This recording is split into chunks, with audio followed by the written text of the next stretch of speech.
मैं इतना ही कहना चाहूंगा कि भारतीय जनता पार्टी और ये दोनों लोग तो मिलकर सरकार में भी रहे हैं, चलाए हैं और एक दूसरे के रक्षाबंधन का भी पर्व मनाया है। एक दूसरे को भली भांति जानते हैं। मैं समझता हूं कि जल्द से जल्द वो जो भी चीजें हैं इनकी भारतीय जनता पार्टी की वो सामने जनता के ले आवे। जनता जानना चाहती है।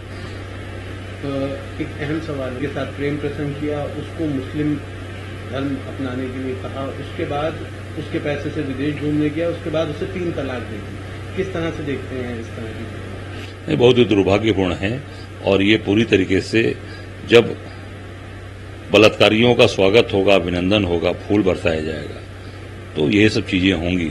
ये सरकार पूरी तरीके से पूरी सरकार बेनकाब हो चुकी है और ऐसे लोगों को मैं समझता हूं कि संरक्षण दे रही है। एक अहम सवाल है सर, हरियाणा है 1 अक्टूबर से 5 अक्टूबर तक वहां पे चुनाव रहेगा, उसके बाद जो वहां मतगणना की तारीख है वो 4 अक्टूबर से 8 अक्टूबर तक। ये भारतीय जनता पार्टी ने बढ़ाने की मांग की थी और भारतीय जनता पार्टी की घबराहट है।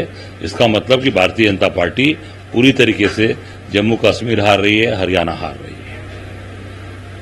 जब तीसरी बार बनी, हमने देश में तमाम तरह के काम किए और उसी क्रम में लगातार मोदी सरकार आगे बढ़ रही है। देश में बेरोजगारी, महिलाओं, किसानों और इस तरह के तमाम मुद्दों पर तेजी से काम हो रहा है और आने वाले समय में हम सारी चीजें पूरी तरह से व्यवस्थित कर रहे हैं। आप देख सकते हैं कि कल से एक वीडियो चल रहा है जिसमें भारतीय जनता पार्टी के लोग खुद कह रहे हैं कि मैंने इतने वोट मारे, इतने वोट दिए।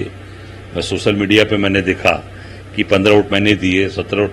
तो ये आप समझ सकते हैं कि सरकार जो बनी है उस सरकार में पूरी तरीके से जो ये 3 बोल रहे हैं ना, 3 तीसरी बार, तो ये तीसरी बार वाली सरकार पूरी तरीके से ये बाहुबल, सत्ता बल और पैसे के बल पर बनी हुई सरकार है।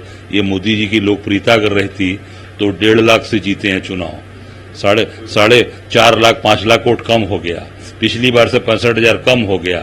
तो ये अगर लोकप्रियता उनकी अपनी खुद की होती तो आज वो काफी मजबूती से बात कह सकते थे।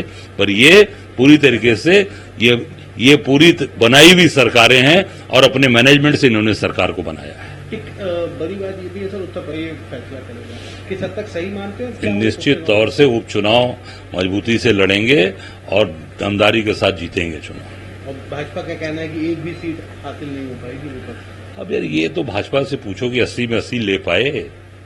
80 में 80 बोले थे ले लेंगे। मोदी जी 10 लाख पार, हवा निकल के घुटने के बल बैठ गए। ये वही हाल होने जा रहा है, इसीलिए परेशान है ना योगी जी। बड़ी बड़ी बातें जाकर कह रहे हैं, रोज रेवड़ियां बांट रहे हैं, पर जनता समझ चुकी है। अभी कह रहे हैं 2 लाख नौकरी देंगे। अभी 7 साल में कितनी नौकरी आपने दिया, ये बताओ ना, कितनी नौकरी दिया है? केवल जनता को बेवकूफ बना रहे हो। जनता सब समझ। अभी गए थे कानपुर में, कल लाल इमली चालू करेंगे। 7 साल में क्यों नहीं चालू किया? चुनाव है वहां पर, उपचुनाव है ना कानपुर का, और लाल इमली चालू करा रहे हैं। काहे जनता से झूठ बोल रहे हो? 7 साल में बैठे थे आप, क्यों नहीं चालू कराया लाल इमली को? हजारों लोगों को नौकरी मिलती, हजारों लोगों को काम मिलता। अब चुनाव में वोट लेना है तो लाल इमली चालू करा रहे हैं। ये झूठी बात जनता समझ चुकी है। बुरी तरीके से 10 की 10 हारेंगे।